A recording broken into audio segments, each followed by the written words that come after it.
Et la plupart des gens n'ont même pas idée à quel point ces relations hors mariage peuvent détruire leur avenir, ou bien même détruire leur vie. Et Shaitan qui te guette, sache qu'il a de l'expérience dans cela.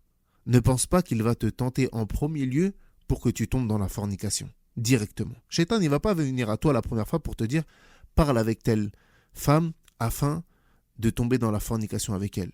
Ou bien, il ne va pas venir à la femme et dire « parle avec cet homme afin de tomber dans la fornication ». Là, mais plutôt, cela va se passer par étapes.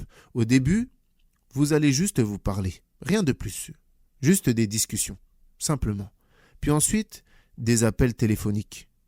Mais également, ce n'est rien. Il n'y a rien de physique. Yani, c'est ce que pensent les gens. C'est rien. Il n'y a rien de physique. Ce sont simplement des appels téléphoniques.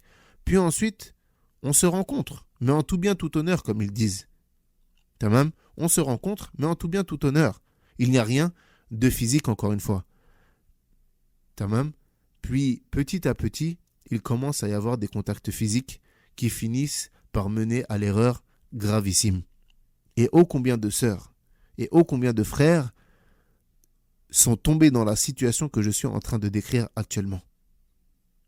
Le fait d'avoir commencé par parler par message, ensuite par appel téléphonique, puis ensuite à se rencontrer, puis ensuite jusqu'à tomber dans l'erreur, jusqu'à tomber dans l'acte charnel.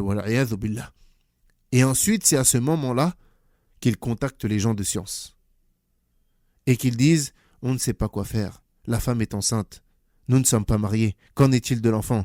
Est-ce que l'enfant est affilié à son père ou non? Comment faire? Mais est-ce qu'on peut se marier alors qu'elle est enceinte, etc. » On commence à voir les répercussions de ces actes-là.